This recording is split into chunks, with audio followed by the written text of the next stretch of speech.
원하노니 너희 몸을 하나님이 기뻐하시는 거룩한 산제사로 드리라. 이는 너희가 드릴 영적 예배니라. 너희는 이 세대를 공격하지 말고 오직 마음을 슬프게 함으로 변화를 받아 하나님의 선하시고 기뻐하시고 온전한 뜻이 무엇인지 분별하도록 하라. 내게 주신 은혜로 말미암아 너희 각 사람에게 말하노니 마땅히 생각할 그 이상의 생각을 품지 말고 오직 하나님께서 각 사람에게 나누어 주신 믿음의 분량대로 지혜롭게 생각하라. 우리가 한 몸에 많은 지체를 가졌으나 모든 지체가 같은 믿음을 가진 것이 아니니 이와 같이 우리 많은 사람이 그리스도 안에서 한 몸이 되어 서로 지체가 되었느니라.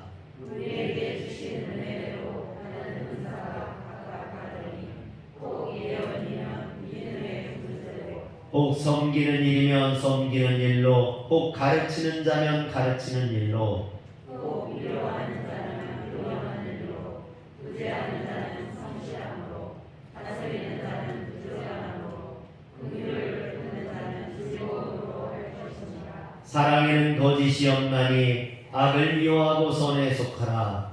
형제를 사랑하여 서로 우애하고 존경하기를 서로 먼저하며 부지런하여 게으르지 말고 열심을 품고 주를 섬기라. 소망 중에 즐거워하며 환난 중에 참으며 기도에 항상 힘쓰며 성도들의 쓸 것을 공급하며 손 대접하기를 힘쓰라. 아멘. 할렐루야. 오늘도 하나님의 말씀을 사모하여 이 자리에 나오신 여러분들에게 하나님의 한량없는 은혜와 사랑이 충만하게 임하길 주의 이름으로 축원합니다.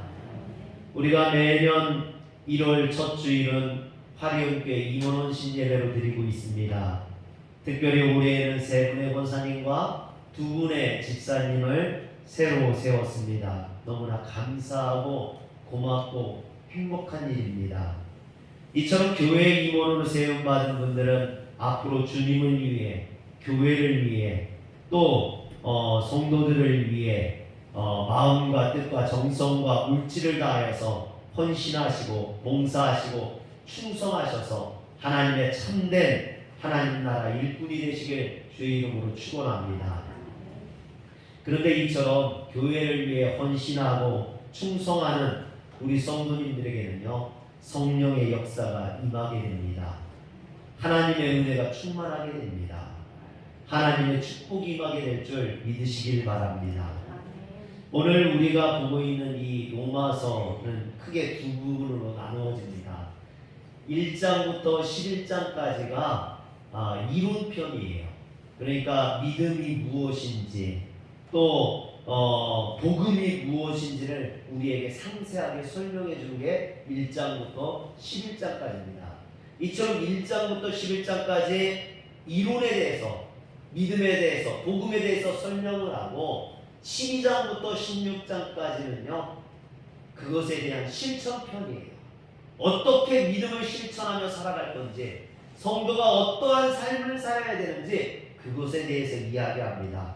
특별히 12장은 그 중에서 가장 처음, 가장 중요한 것, 성도로서 반드시 지켜야 될 것, 어떻게 보면 임원으로서, 교회에 임원된 자로서 지켜야 될 그런 삶의 태도를 우리에게 설명해 주고 있습니다. 그러면 구원받은 성도의 삶과 교회 임원으로서 세움받은 자의 삶은 어떠해야 되는지 오늘 바울이 말하고 있는 이 로마서 12장 실천편의 맨 처음 말씀을 가지고 우리 함께 은혜를 나누고자 합니다. 첫 번째로 하나님이 기뻐하시는 거룩한 산제사를 드리라 라고 이야기합니다. 이 말을 쉽게 얘기하면요, 예배를 잘 드리라는 말씀이에요. 여러분, 성도된 사람의 기본 뭐냐? 예배라는 겁니다. 예배를 드리지 않으면 성도라 말할 수 없습니다. 주의를 지키지 않는 사람이 어떻게 성도입니까? 주의를 지키지 않는 성도는 하나님의 백성이라 할 수 없다라는 것이죠. 그런데 예배는 그냥 적당히 아무렇게나 드려도 되는 것이 아닙니다.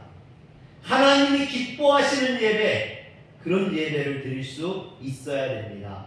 그래서 바울은 1절에 뭐라고 말합니까? 그러므로 형제들아 내가 하나님의 모든 자비하심으로 너희를 권하노니 너희 몸을 하나님이 기뻐하시는 거룩한 산제사로 드리라. 이는 너희가 드릴 영적 예배니라 그랬습니다. 여기에서 너희 몸을 그랬어요. 몸이라는 건 육체를 의미하죠. 그러나 여기에서는 몸만을 의미하는 것이 아니라 마음과 의지까지도 포함한 우리의 육체와 인격 전체를 하나님이 기뻐하시는 산제사로 드릴 수 있어야 한다는 겁니다. 그러면 여기에서 산제사는 뭡니까?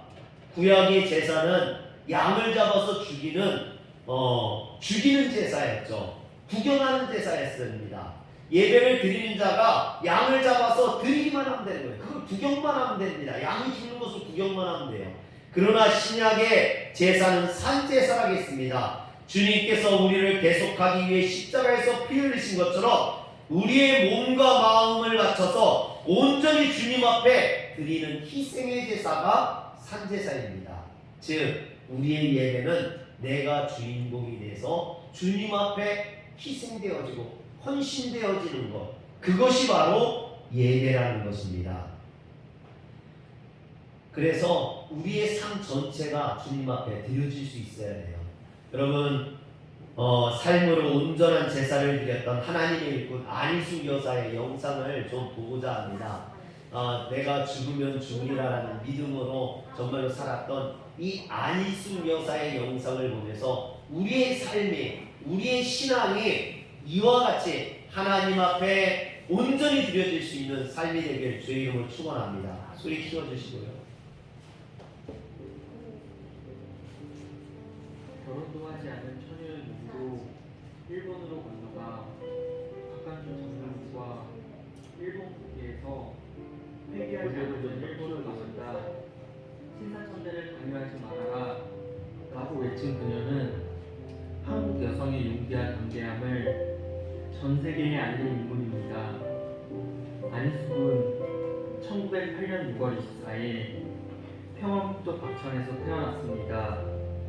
훌륭한 가문의 딸로 태어났으며 보통 아이들과는 달리 깊은 생각을 할 수 있는 똑똑한 아이였습니다. 학교 성적도 우수하여 평양 서문여고를 졸업한 뒤 일본 유학을 떠나게 되고 귀국한 후에는 선전 보성여학교에서 음악 선생님으로 있었습니다. 그러던 어느 날 선생님들과 학생들 전원이 신사참배를 해야 하는 날이 왔습니다. 신사참배를 하기 위해서 학교 관계자들 외에도 일본인들과 일본 형사들, 목사와 장로들도 일렬로 정렬해 있었습니다. 모두가 일본의 조상신인 신사를 향해 큰 절을 올렸지만 안희숙은 그 자리에서 꿈쩍도 하지 않았습니다.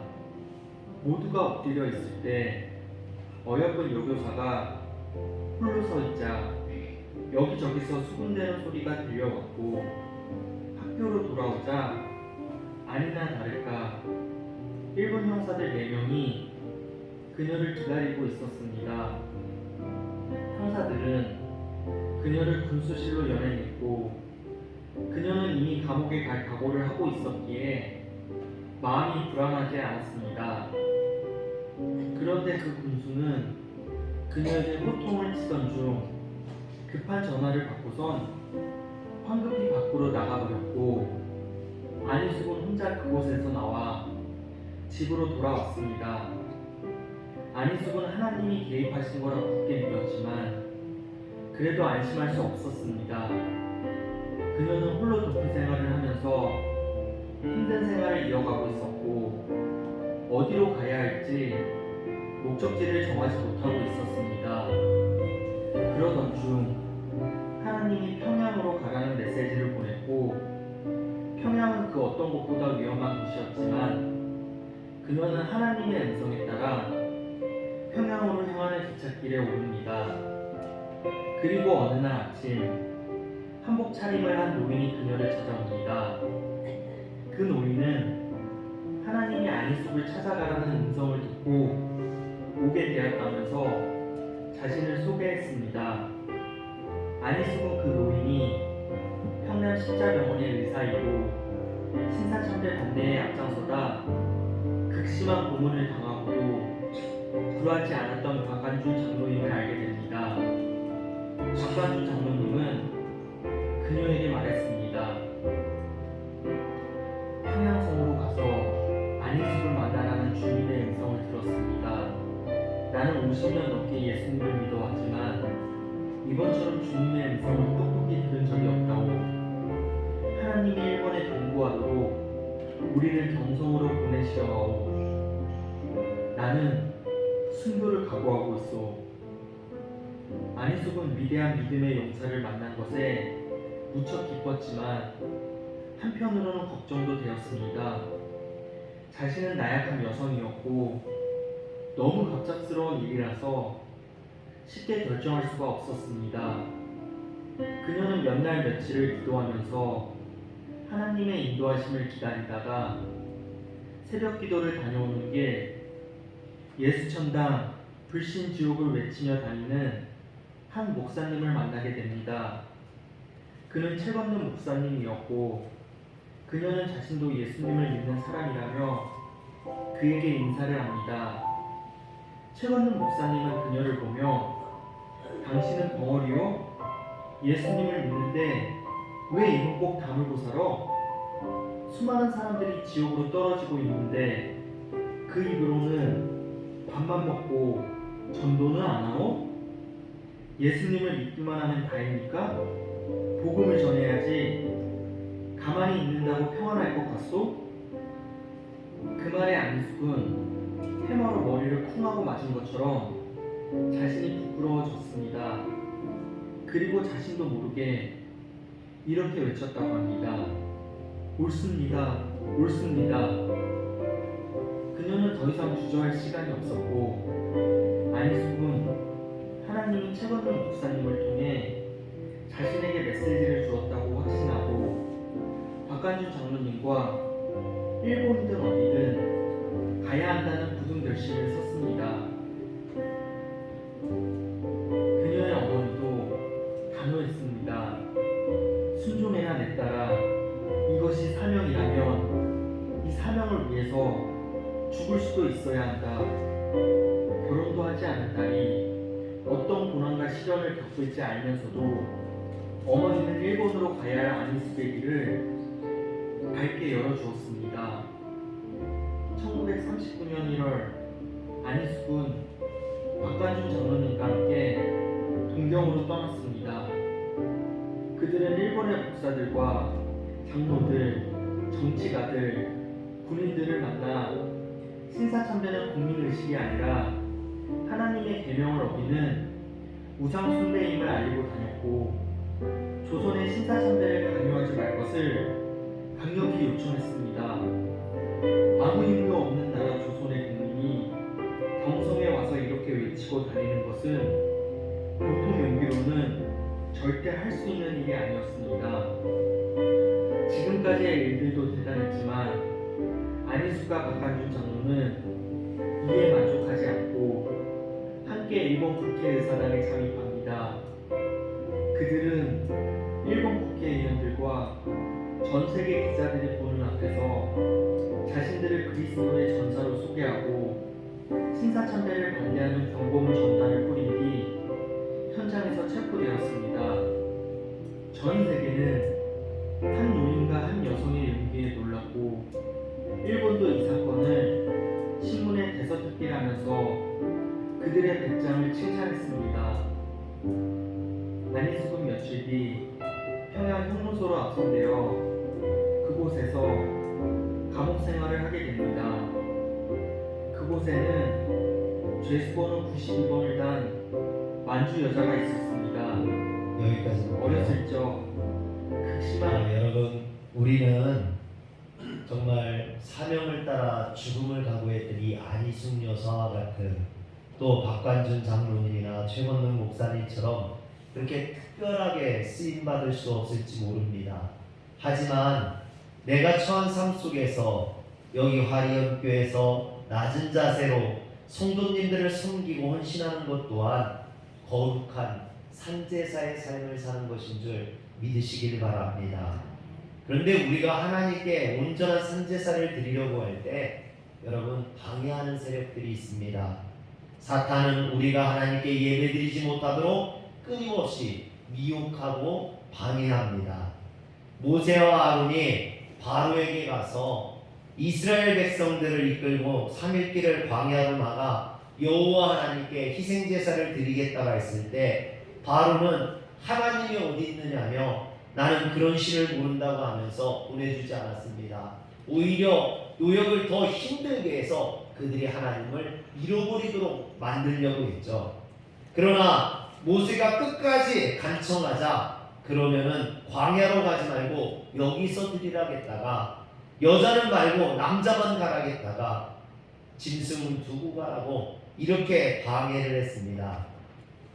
지금도 사탄은 어떻게든지 우리의 예배를 방해하려고 합니다. 그래서 할 수만 있으면 별별 구실을 붙여서라도 우리가 교회 가는 것을 방해하고 여러분들이 하나님을 예배하는 것을 방해하게 하려 합니다. 혹 여러분 중에 주님 앞에 나오는데 이런 방해가 있을 수 있습니다. 여러분 그런 일이 있다면 여러분 기도하십시오. 깨어 근신하십시오. 사단이 여러분들을 방해하는 줄 믿으시길 바랍니다. 특히 임원들은 성도들의 모범이 되어야 됩니다. 임원은 다른 사람을 책망하고 교회 안에서 큰 소리 치는 사람이 아닙니다. 먼저 모범을 보이는 자입니다. 삶에 있어서도 예배에 있어서도 모범이 되어야 됩니다. 헌신과 희생의 모범이 되어야 됩니다. 그래서 여러분이 드리는 이 예배가 주님이 기뻐하시는 산제사가 될 수 있도록 신령과 진정으로 온전한 예배를 드리시길 주의 이름으로 축원합니다. 여러분 그러기 위해서 자세부터 고쳐 잡아야 됩니다. 허리를 바로 세우고 어깨를 펴고 눈을 뜨시길 바랍니다. 그리고 하나님을 바라보시길 주의 이름으로 축원합니다. 그래서 우리가 드리는 이 예배가 진정 하나님이 기뻐하시는 산제사가 되시길 주의 이름으로 축원합니다. 두 번째로 하나님이 기뻐하시고 온전한 뜻이 무엇인지를 깨달아야만 합니다. 2절에 보면 너희는 이 세대를 본받지 말고 오직 마음을 새롭게 함으로 변화를 받아 하나님이 선하시고 기뻐하시고 온전한 뜻이 무엇인지 분별하도록 하라 그랬습니다. 그러면 하나님이 기뻐하시고 온전한 뜻이 무엇입니까? 그 앞에다 보는 거죠. 하나님이 기뻐하시고 온전한 뜻을 두 가지로 이야기하고 있습니다. 처음에는 이 세대를 본받지 말라라고 했습니다. 이 세상의 행태를 따르거나 모방하지 말라라는 것입니다. 이 세상의 특징은 한마디로 말하면 악함이라고 말할 수 있죠. 세상은 음란과 정욕과 술취함과 방탕과 쾌락과 거짓과 우상숭배가 난무하는 곳입니다. 그러므로 거룩한 하나님의 백성들은 이 세상의 것을 본받지 말아야 합니다. 오직 예수만을 따라야 합니다. 그래서 사도 바울은 죄는 그 모양이라도 흉내내지 말라라고 말했습니다. 또 시편 1편 1절에서 2절에 보면 복 있는 사람은 악인의 꾀를 따르지 아니하며 죄인의 길에 서지 아니하며 오만한 자리에 앉지 아니하고 오직 여호와의 율법을 즐거워하여 그 율법을 주야로 묵상하는 자로다 그랬습니다. 우리는 권력이나 명예나 물질 같은 세상의 것에 가치를 두는 사람이 아닙니다. 우리는 진리와 생명으로 인도하시는 그 주님만을 사랑하고 그 주님의 말씀을 듣기를 즐거워하며 그 주님께 온전한 예배를 드리기를 사모하는 자가 되어야 될 줄 믿으시길 바랍니다. 또 이 세대를 본받지 말고 오직 마음을 새롭게 함으로 변화를 받아 그랬습니다. 여기서 마음을 새롭게 하여 변화를 받는다라는 것은요, 삶의 온전한 전환을 의미합니다. 예전에 예수를 믿기 이전에 죄악된 삶을 다 바꿔야 된다는 거죠. 거기에서 돌아서서 이제 새롭게 변화되어야 된다는 겁니다. 옛된 죄된 생활에서 가졌던 습관이나 성품이나 악한 생각이나 행동들을 버리고 영적으로 새롭게 되는 것을 말합니다. 과거 죄의 종노릇 할 때 우리의 성품은 악하였습니다. 말하는 것이나 생각하는 것이나 행동하는 모든 면에서 악했습니다. 이런 상태로는 결단코 하나님을 위해 산제사를 드릴 수 없습니다. 하나님이 기뻐하시는 그런 산제사를 드리기 위해서는 우리의 삶이 바뀌어야만 합니다. 그래서 우리가 하나님이 기뻐하시는 거룩한 산제사를 드리려면 먼저 우리의 성품이 예수님을 닮아갈 수 있어야만 합니다. 이것을 주님께서는 뭐라고 하냐면 거듭남이라고 말씀하셨죠. 그래서 니고데모가 예수님께 왔을 때 사람이 거듭나지 아니하면 하나님 나라를 볼 수 없느니라 그랬습니다.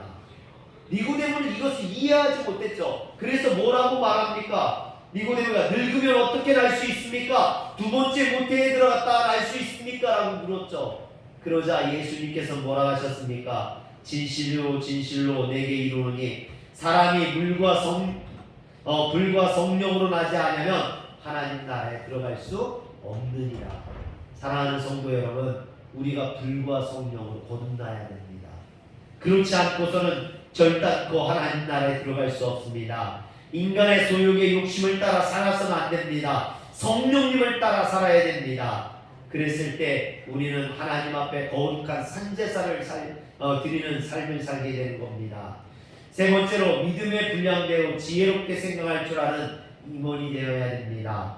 3절에 보면 내게 주신 은혜로 말미암아 너희 각 사람에게 말하노니 마땅히 생각할 그 이상의 생각을 품지 말고 오직 하나님께서 각 사람에게 나누어 주신 믿음의 분량대로 지혜롭게 생각하라 그랬습니다. 사람은 저마다의 재능이 있고 저마다의 능력이 있습니다. 그래서 6절에 보면 우리에게 주신 은혜대로 받은 은사가 각각 다르니 그랬습니다. 어떤 사람은 노래를 잘하고 어떤 사람은 그림을 잘 그리며 어떤 사람은 운동을 잘합니다. 마태복음 25장에 보면 달란트 비유에 주인이 타국 땅으로 갈 때 종들을 불러서 그 재능에 따라서 어떤 사람에게 5달란트를, 어떤 사람에게 2달란트를, 어떤 어떤 사람에게 1달란트를 맡겼습니다. 마찬가지로 주님은 오늘 우리에게 각각 다른 달란트를 주셨습니다. 어떤 사람에게 목회자로, 어떤 사람에게 장로로, 어떤 사람에게는 교사로, 어떤 사람에게는 성가대로 각 분량대로 달란트와 사명을 주신 것입니다.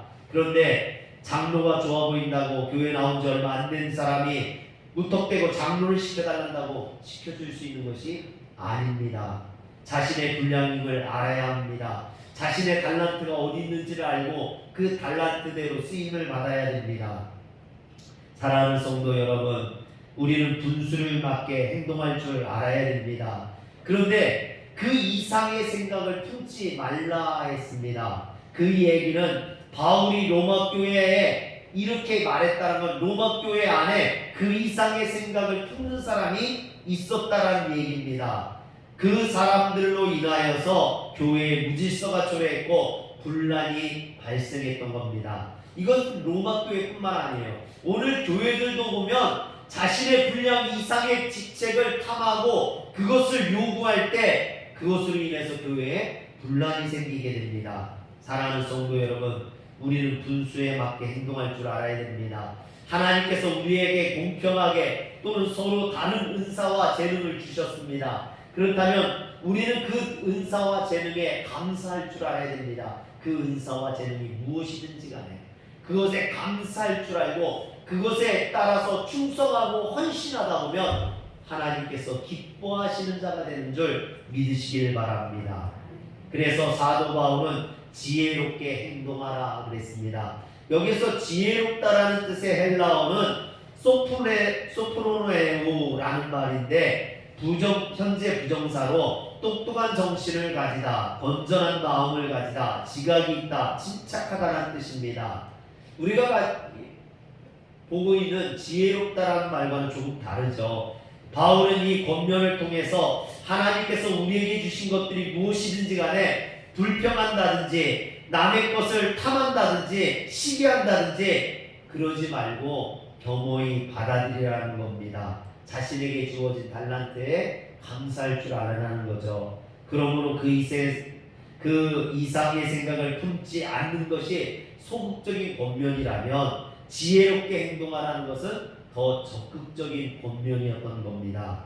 그러므로 우리는 우리에게 주어진 것이 무엇이든 또 내가 무엇을 가지고 있든지 그것은 하나님이 주신 것인 줄 알고 감사하시길 주의 이름으로 축원합니다. 사랑하는 성도 여러분, 여러분들에게 직분이 주어졌습니다. 여러분들에게 사명이 주어졌습니다. 그 사명이 무엇이든지 감사하십시오. 그리고 그 사명에 충성하는 성도들 되시길 주의 이름으로 축원합니다. 마지막으로 부지런하여 게으르지 말고 열심을 품어 주를 섬기는 임원이 되어야 됩니다. 바울은 교회의 성도의 삶에 지켜야 될 네 가지를 이야기하고 있습니다. 이것은 오늘 임원으로서 지켜야 될, 반드시 지켜야 될 네 가지 행동 원칙이라고 볼 수도 있습니다. 첫 번째는요, 형제 사랑하기를 먼저 하라라는 것입니다. 10절에 보니까 형제를 사랑하여 서로 우애하고 존경하기를 서로 먼저 하며 그랬습니다. 여러분, 사랑, 이것은 뭐 말해도 필요 없죠. 교회에서 가장 중요한 게 사랑 아닙니까? 그래서 믿음, 소망, 사랑 이 세 가지는 항상 있을 것인데 그 중에 제일은 사랑이라. 우리 옆에 사람에게 얘기해 줍시다. 사랑합시다. 사랑합시다. 여러분, 이 사랑이 빠지면 교회는 교회가 아니에요. 성도들이 주님을 사랑하고 교회를 사랑하고 목회자를 사랑하고 성도를 사랑하는 것, 이것이 빠지면 교회가 아닌 거죠. 목회자도 마찬가지입니다. 성도를 사랑하는 그 사랑이 없으면 아무리 똑똑해도 목회자가 아닙니다. 여러분, 그래서 우리는 사랑해야 됩니다.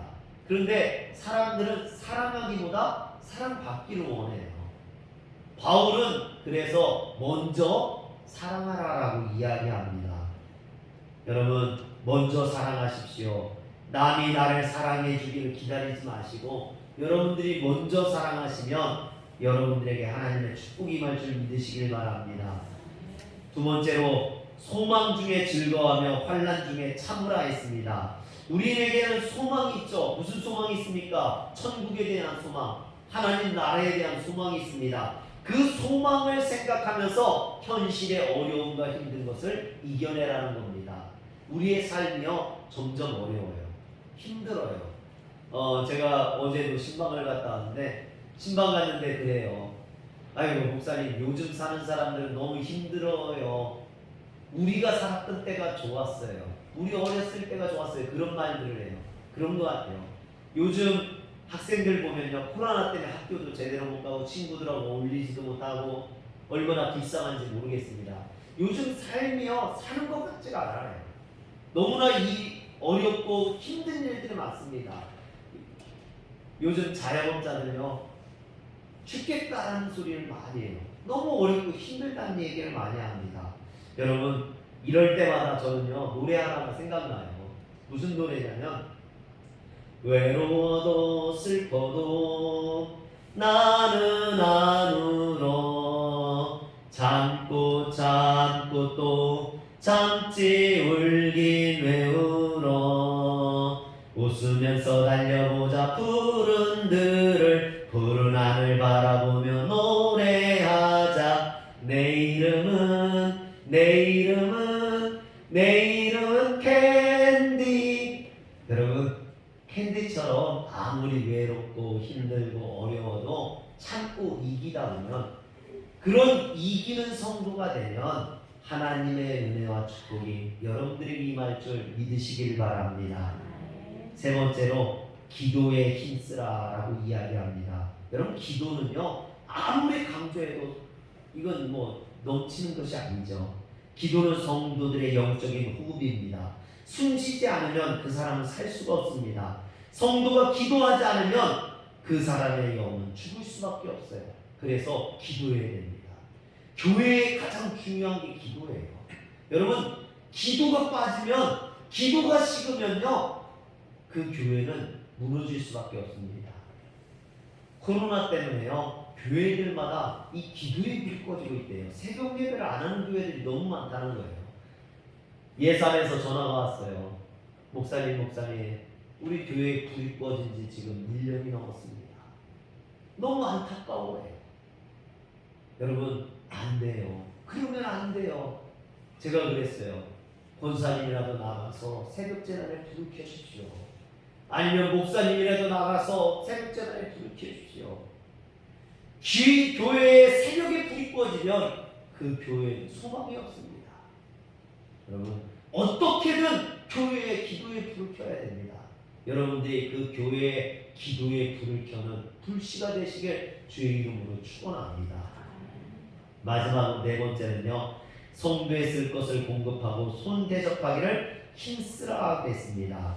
여러분, 이것은 어떻게 보면 교회가 사랑과 나눔, 베품 이런 것을 하잖아요. 초대교회도 보면은 유무상통의 삶을 살았죠. 서로 어려움을 채워주고 나눠주고 베푸는. 교회는 자기들끼리 먹고 노는 데가 아니에요. 교회는 나누고 베푸는 곳이 되어야 됩니다.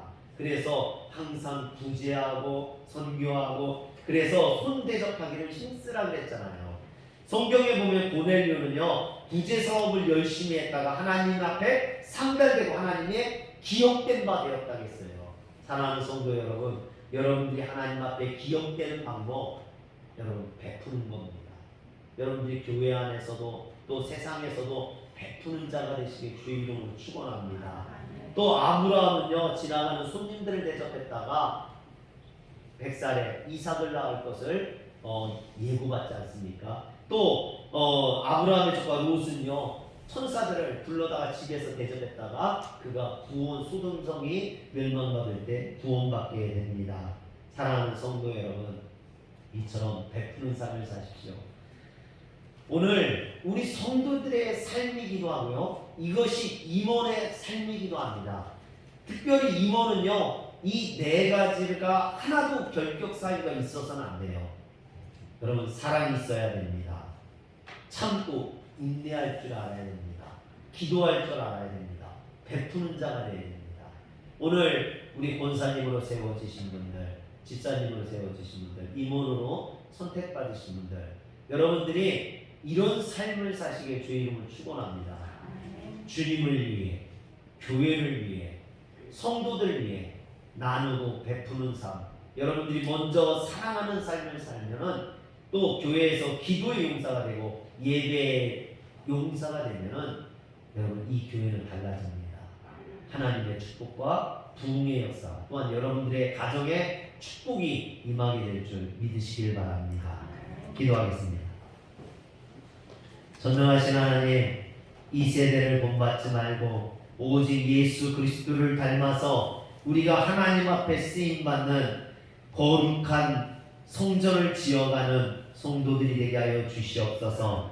특별히 임원 원신 예배를 통하여서 임원으로 선출받은 자들이 주님 앞에 서약하고 하나님 앞에 봉사를 헌신합니다. 저들의 수고와 노력이 헛되지 않게 하시고, 저들의 수고와 노력을 통해서 이 화려교회가 하나님이 기뻐하시는 교회로 아름답게 지어져 가게 하시고, 이곳에서 드려지는 예배가 주님 앞에 드려지는 산제사가 되게 하여 주시옵소서. 우리 주 예수님의 이름으로 축복하며 기도하옵나이다. 아멘. 찬송가 51장 찬양하면서 준비하신 예물 하나님 앞에 봉헌하겠습니다.